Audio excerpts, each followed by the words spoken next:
One of the things that's really important in the setup of our race car is ride height. Matter of fact, in the balance of performance, that's one of the things that they control us on, and it may be one of the most important things for our race car. Basically, we start with the specified ride height that is mandated by tech, and then we can raise and lower from there. We can't go below the minimum, but we can raise from the minimum.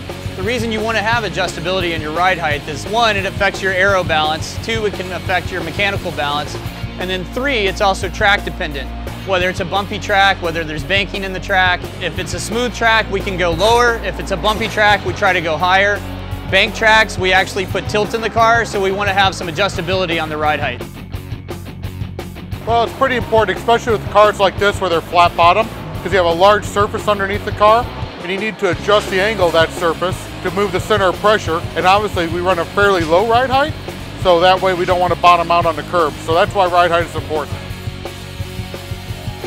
When we're preparing the car and trying to work through issues of understeer or oversteer, the easiest and sometimes most significant change that we get is just a small change in ride height. We have to find the right balance between the front and the rear. If we go too low on the front and too high on the rear, you get oversteer. The rear wants to break away, so you have to find a nice balance where you have both front end grip and rear end grip. But you don't want to go too low and touch with the floor because you'll damage something, but if you're too high, you're going to miss out on some aerodynamical grip. So it's always fine-tuning and finding the right balance there.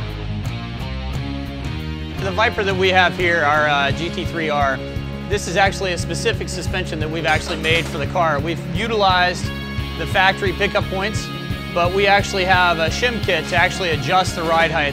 Where on your factory Viper, the only thing that you can do is actually the spring purchase with coils and change the ride height in that way.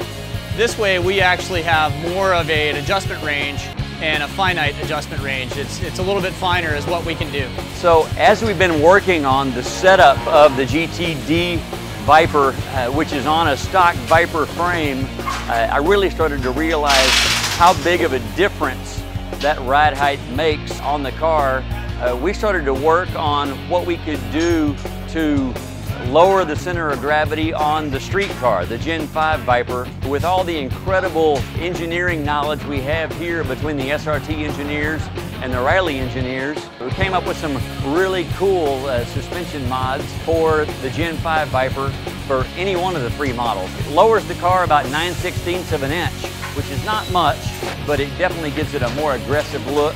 But the big advantage that was totally unexpected for me was an improved ride quality. When I was driving home from the shop after doing the modifications, I called Bill Riley on the phone and I said, I can't believe it, the car rides so much better than it did before. He explained it to me. Lower center of gravity, totally makes sense. It pushes the wheels out ever so slightly, pushes them out a little bit more, fills in that wheel well, which looks good. It makes the suspension that's in the car work a little bit more and smooths out the ride. So you get the benefit of lower center of gravity, better aero, better cornering, better everything. And unexpectedly, we get improved ride quality. So we're really excited about what we've developed. We've got some of the parts in the process of being made now and looking forward to being able to launch that out to any customer car so that they can get those advantages as well.